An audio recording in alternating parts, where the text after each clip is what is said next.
Hi, welcome back to my channel. My name is Allie. I had an epiphany last night. I was laying on my carpet looking at my books as I do, and all of a sudden I got all of these ideas for vlogs. So I think my vlogging slump might be over. I didn't want to give you all of the video ideas because I'm thinking that would take the fun out of it, but I do have the books from the videos that I plan to make this summer in June, July, and August. Obviously, I'm probably going to make more than the books included here because this is going to be a reading summer. I'm going to be devouring books this summer. That is my manifestation. But here are some sneak peeks. I actually can tell you about a couple of the videos because I've talked about the books very recently in the last 2 videos I've done. At some point, I'm going to figure out how to read all of the romances that have recently been released. We have Just for the Summer, Wild Love by Elsie Silver, Funny Story by Emily Henry, and This Summer Will Be Different by Carly Fortune. I also am going to add on Not in Love by Ali Hazelwood and Leather and Lark. I have a lot of romances to read this summer, but this is like the time to read romances. Not too sure about the specific video concept I'm making for all of these romances. It might just be a part of like a week vlog, a weekend vlog, just something casual like that. It'll probably be a few videos where I read all these though, because I don't like reading one genre in a video. Though as I say that, I do plan on reading these 3 books together. They are horror and thriller books from men that I have enjoyed before. Not like biblically, but you know. Why did I even feel the need to put that in there? I don't know. I'm just gonna move on. Okay, I'm blushing. If you want more details on those, check out my last 2 videos. That sounds so like clickbaity, but I'm so sorry. I have so many books to talk about, so let's jump in. I'm going alphabetically, so you can't really see maybe which books I'm gonna group together. I don't know if you care too much, but you know. This is fun for me. First up, At the End of Every Day by Ariana Reach. This has been on several TBRs of mine. I had this as a 5-star prediction at one point. I'm not sure if it's gonna stand by because I still haven't heard anyone's review on this book, and that concerns me a little bit, but also it excites me to no end. This feels like maybe a diamond in the rough. I don't know. Oh my gosh, I just looked on Goodreads. It has an average rating of 2.82.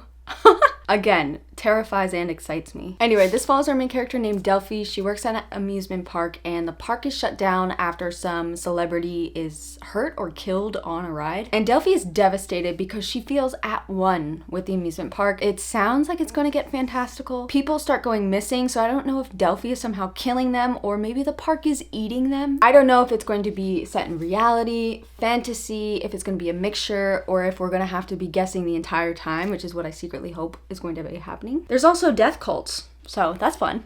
Next we have Brutes, and I got this recommendation from my friend Monica, who raved about it. I trust Monica's taste implicitly. This is set in Florida, which is where I'm from, so trigger warning. And I believe it follows a group of girls after a girl in town has gone missing, and I think it's told in the first person plural, like we look at the blah blah blah, we go down to the lake, we look around, and I'm such a little bitch for that kind of thing. I'm hoping that this is going to be from the girl group perspective of a group that was like in Sharp Object, if you recall. Speaking of Sharp Objects, I finally picked up Gillian Flynn's Dark Places. This is the only book of hers, I believe, that I have not read yet, which is absolutely insane because I have loved every single other one of her books. And listen to the first sentence that I read last night. Oh my god. I have a meanness inside me, real as an organ.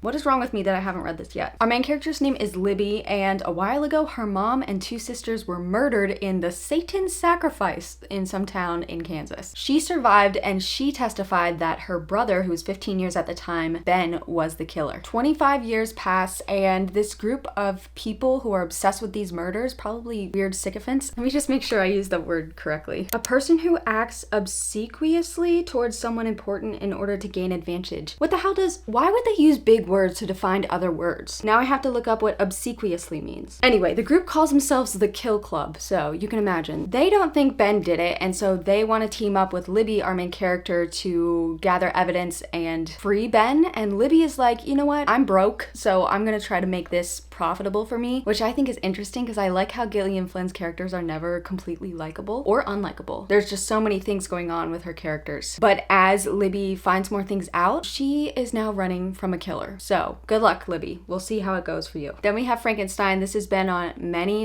of my TBRs, and the thing that is so annoying is that I've taken my sweet time to actually read this book because I know I'm gonna love it. This is a 5-star prediction. This is probably going to be one of my favorite all-time books ever because it is exactly what I want to read, about a being created and then having some sort of existential crisis about what they deserve and if they should have agency over their own life. It's why I love so many of my favorite books, and this is is the original manuscript. What is wrong with me that I have not read this? I have dreaded it though. Like, it's not just the anticipation that I've put onto this book and the expectations. It's more like I am dreading this. I do not know why, so I am forcing myself to read it this summer. I really don't know too much about this except what I just said, so I'm excited for, I don't know, I'm actually not excited. Why am I dreading this? This is going to be one of my favorite books ever. What is wrong with me? Please tell me. Next up is Kiss Her Once for Me by Alison Cochrane. I actually soft DNF'd this last year, maybe even the year before, because the main character is really going through it in the beginning. She's like fired, she has annoying parents, she's broke, everything is going wrong in her life, and I was just like, oh my god, I am not in the mood for one of those books. The thing is, I know she's going to, maybe even in the beginning, but at least by the end of the book, have a complete turnaround. So I just need to give it a chance because the trope or like the plot of this does sound juicy and fun. She has a marriage of convenience with this guy named Andrew. I guess he needs to get married to get his inheritance, and maybe he's gonna share some money with her, which sounds really fucking illegal. But anyway, to really sell it to his family, they decide to go on like the winter vacation to the family cabin and spend time with them. But then she sees his sister. They fall in love. And apparently it's not the first time that they met. I think they hooked up with each other a year ago. So that's gonna be fun. That's gonna be messy and fun and hopefully sexy. The time has come, my friends, for me to finally read Lapvona, a novel by Ottessa Moshfegh. I've heard some interesting things about this. Nothing specific, just that it's gory and possibly disgusting. And if I know Ottessa, like I think I do, it's going to be filled with obscene details. I've had this sitting on my shelf since the day it was released, but there's something about the synopsis that really confuses me. I'm just gonna read this, maybe make it go fast forward so it doesn't take too long, because let's just experience this together. Little Merrick, the abused and delusional son of the village shepherd, never knew his mother. His father told him she died in childbirth. One of Merrick's few consolations is his enduring bond with the blind village midwife, Ina, who suckled him, when he was a baby, as she did many of the village's children. Ina's gifts extend beyond childcare. For some people, her ability to receive transmissions of sacred knowledge from the natural world is godsend. For others, Ina's home in the woods outside the village is a place to fear and to avoid, a godless place. I'm actually very intrigued by that. I love a caring witch. Among the villagers is Father Barnabas, the town priest and lackey for the depraved lord and governor William, whose hilltop manor contains a secret embarrassment of riches. Interesting. The people's desperate need to believe that there are powers that be who have their best interest at heart is put to a cruel test by William and the priests, especially in the year of record drought and famine. But when fate brings Merrick to violent proximity of the Lord's family, new and occult forces arise to upset the old order. By year's end, the veil between blindness and sight, life and death, and the natural world and the spirit world will prove to be very thin indeed. I need something more succinct than that, which is a joke coming from an Ottessa Moshfegh book. So I'm just gonna ride the ride and hopefully have a blast, be a little bit and just bask in the level of detail. Next up, Monstrilio. It's embarrassing how much I've talked about this book the last couple years. I'm very much expecting it to be one of my all-time favorite books. What's wrong with me? Again, how many times am I gonna say that in this video? This one I do think I'm going to enjoy while I read it, so it's not as like diabolically me dreading it as Frankenstein. I don't think that sentence even made sense. I feel like I'm really going to enjoy the process of reading this as well as the after effects of my heart and soul being crushed. But that's the thing, I think this is going to fuck me up. And I just can't willingly walk into that. This is a book about a family who has had a horrible tragedy. A husband and wife's son has died, and in the first chapter, which I did read, the mother decides to carve out a little piece of, I believe, this boy's lung. That was quite a scene that I read, and throughout this book, she decides to grow it or like nurture it and love it, and it slowly grows to become an own little being, and they named this little being Monstrilio. I don't know if he starts to look like Santiago the son or just acts like him, but he's not. It says, despite the family's best efforts to turn the monster they created into a man, Monstrilio's innate impulse threatened to destroy his fragile second chance at life. Apparently it's told in 4 acts that span the globe from Brooklyn to Berlin. That's pretty cool. It's going to crush me! And yes, that does make me excited, which is why I think it's gonna be 5 stars. But it's so hard to commit to something that I know is gonna make me cry. It's like, oh. Then we have Normal Women. I've talked about this a couple times too. This is from the author of one of my all-time favorite books, Mother Thing by Ainsley Hogarth. I put this book off because I'm scared that I won't like it as much as Mother Thing. The author actually saw my vlog of this book. I'm scared to crush my mother's dreams, okay? I have mommy issues. We learned that in this vlog. But the thing is, I could love this. Like, what is wrong with me? I know it's going to be written so beautifully and wittily, so even that is going to make it at least a 3.5. So even if I don't love it, like it's gonna be okay, Allie. Like, what is wrong? There we go again. What is wrong with me? Y'all, we have a new romance that I haven't talked about yet because it's going to be released in July. So if I do a July new releases book, this is going to be on it. This is not another love song. It's by the author Julie Soto, who wrote Forget Me Not. This was my favorite romance I think I've ever read. I actually have no idea what this is about, except there's a cello. The thing I liked about Julie Soto's writing in Forget Me Not was that, well, just her writing. I thought it was glorious. It was fun, high energy, but it wasn't overly sentimental, but it still felt so emotional. I don't know how she did it. And there were some sentences where I had to underline it just because they were structurally so pretty to read, which I feel like I don't get a lot in romance. It had a sort of literary feeling to it, but it was also filthy. So I really hope I get the same in this book. Let's read the description. Two string players fight their attraction for each other as they compete for center stage in this spicy and emotional romance. Gwen Jackson and Xander Thorne are both musical prodigies, but each has had very different paths to success. Xander was born into classical music royalty, while Gwen had a natural ear for music that was nurtured by a kind shop owner. Bless you. Oh my god, is she Lane Kim? After Gwen performs at his friend's wedding, she's mortified when she realizes Xander has no clue who she is, despite having worked together for a year at the Pops Orchestra. Embarrassing. But she's more furious that he arrogantly critiques her performance. When Gwen is offered the role of first chair of the orchestra, oh my god, I was in band, so I know the importance of that. Something Xander has secretly coveted for years, their existing hostility goes up a notch, but their respect for each other's music is undeniable, and their onstage chemistry is off the scale. Get it? Off the scale? As they begin to explore their feelings for one another, suddenly their box office dynamite and the fragile romance that's growing between them is in danger of being crushed beneath a publicity stunt. Which makes it sound like there's going to be like fake dating. The thing is, this had so many tropes that I usually hate, and every single time I was like, ooh, I don't know how this is gonna go. Julie Soto proved me wrong. So I really trust her after this performance. I'm dying to try this out. Next up is Private Rights, and this one is a little intimidating because it is the author of Our Wives Under the Sea. This book follows three sisters who come together after probably not speaking for a while. It is a little futuristic, or maybe an alternate reality where it has not stopped raining, and so the earth is kind of just crumbling and falling apart. People have to start living vertically, and their father, the three sisters of the story, was one of the biggest architects in the game that helped people be able to live. He ends up dying, and I think they were estranged from him, so they all come together and stay in his glass house. There are secrets, and I don't understand what's going to be happening, probably because it's going to be weird,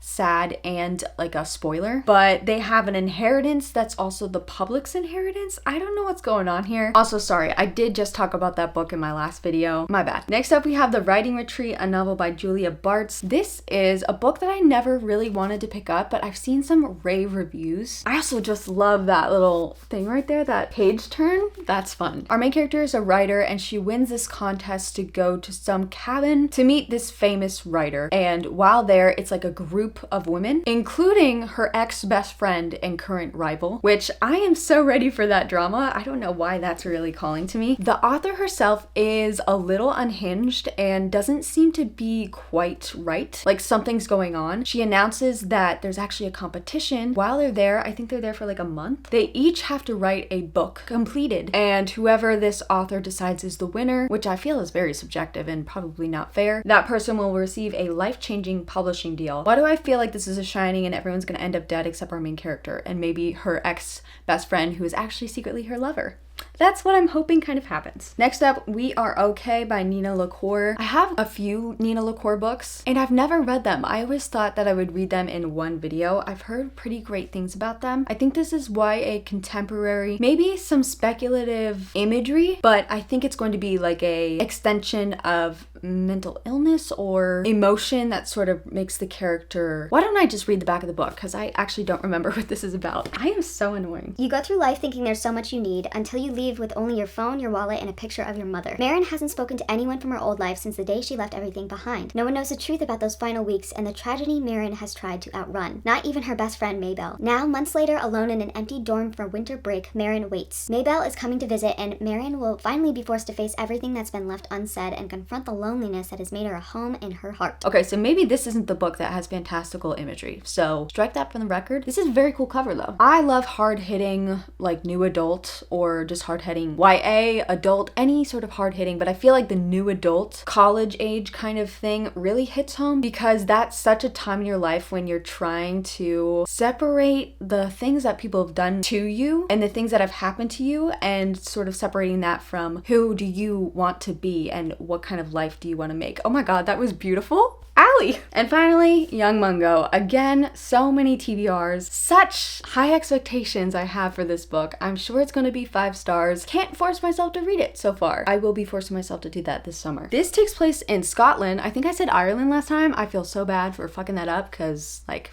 dude, this follows our main character named Mungo. He falls in love with a boy, and I think it might be going back and forth to when they were falling in love. And then there's a time in the future or the present day where his mother is forcing him to go on a trip with some weird random dudes. And I think it's a form of punishment, maybe, for being discovered for loving this boy. There's like a Protestant versus Catholic kind of thing. I never understand those types of subsect religious enemy battles, whatever. But I can't wait to see these boys fall in love, but I can wait to see them get brokenhearted and possibly hurt. And I am dreading feeling sadness for these characters that I am sure I'm going to feel very close to. This book has had such great rave reviews. So there we go. That is my summer TBR. Again, I'm sure I will have other books that come to me on the fly that I just have to read right now. I am very excited for these videos that I have thought of on the whim. Not on the whim, on a whim. I'm sure I will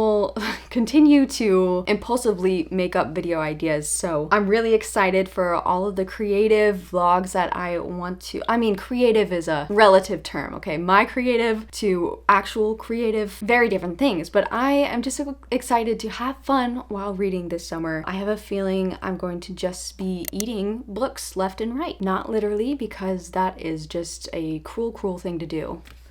I'm gonna go now. Goodbye!